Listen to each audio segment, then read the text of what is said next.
자, 그러면 영국에게 독일이 패했던 원인을 한번 살펴보도록 합시다. 왜 독일은 영국에게 패했을까요? 첫 번째로 이 전투기 성능 면에 있어서 영국 쪽이 우세했다는 점입니다.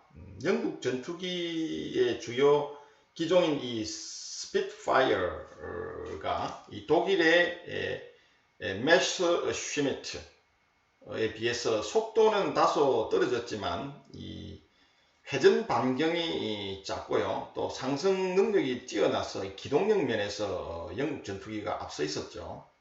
그리고 화력 또한 우세했습니다.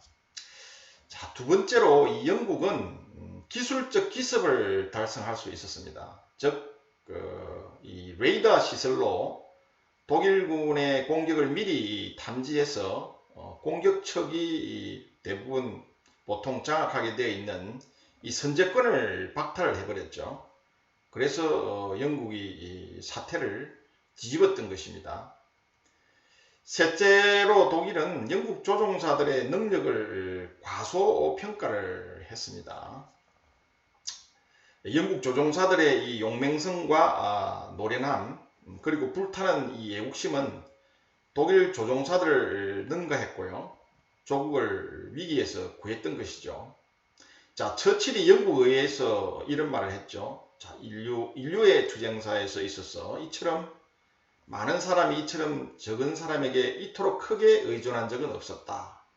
자, 이렇게 처칠이 의회에서 말했던 것처럼 이 영국의 조종사들의 기량이 그만큼 뛰어났다는 것이죠. 네 번째로 독일은 이 목표의 원칙을 위배했습니다. 앞에서도 언급을 했었죠. 독일 공군의 최우선 목표는 영국의 전투기 사령부를 제압하는데 제공군부터 장악하는 것이 최우선이었어야 했어요. 그런데 이 독일은 처음에 항구와 선박을 공격하다가 또 목표를 바꾸어서 비행장으로 이렇게 목표를 전환하는가 했더니 또 난데없이 런던을 비롯한 이 도시 지역을 공격하는데 이 공중공격의 목표를 옮기고 말았어요. 결국 독일은 지나치게 이 광범위한 목표를 공격했을 뿐만 아니라 이 결정적인 목표에 집중하는 문제에서도 실패했었던 것이죠.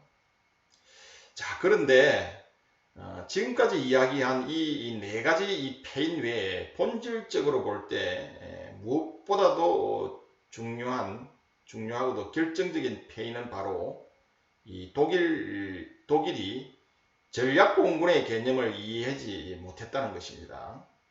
상당히 중요한 의미이죠. 이 독일의 군사 지도자들은 이 공군력의 사용이 지상군의 지원 임무에 한정되어야 한다고 생각을 했어요. 그래서 공군은 이 독자적 임무를 수행할 수 없다고 하는 이런 고정관념에 빠져 있었죠.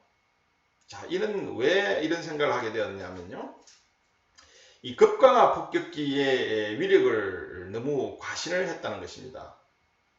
우리가 앞에서도 논의했던 바와 같이 이 폴란드 전역과 프랑스 전역에서 이 지상군에 대한 이 급강하 폭격기의 전술 지원에 크게 만족을 하고 여기에 고무되어 있었기 때문에 이런 편견에 빠져들었던 것입니다. 즉 전격전 이론을 발전시킬 때 공군의 급강하 폭격기가 굉장히 독일에게는 중요했죠.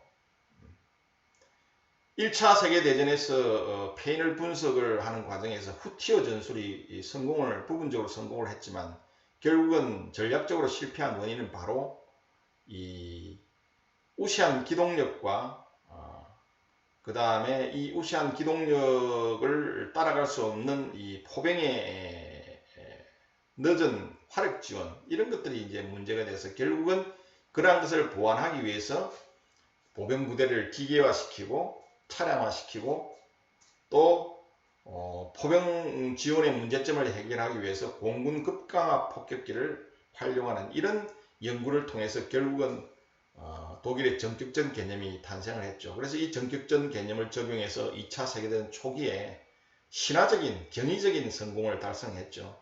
그래서 독일의 군부들은 이 공군의 급강화 폭격기의 주 운용을 이런 전격전에 너무 빠져 있어서 결국은 화력을 지원하는 기동부대들의 화력을 지원하는 이런 전술적인 차원에서만 공군을 운용하는 데 몰두해 있었고 이런 편견에 이런 성공 때문에 편견에 빠져 있었던 것입니다. 그러나 원래 공군의 본질적인 임무는 이런 전술적인 지원 임무가 아니라 제공권을 장악하는 이런 원래 본질적인 공군의 전략 공군으로서의 임무가 중요한 것이죠. 공군의 기본적인 운용 목적은 바로 이 전략 공군 운용이 기본적인 목적이죠.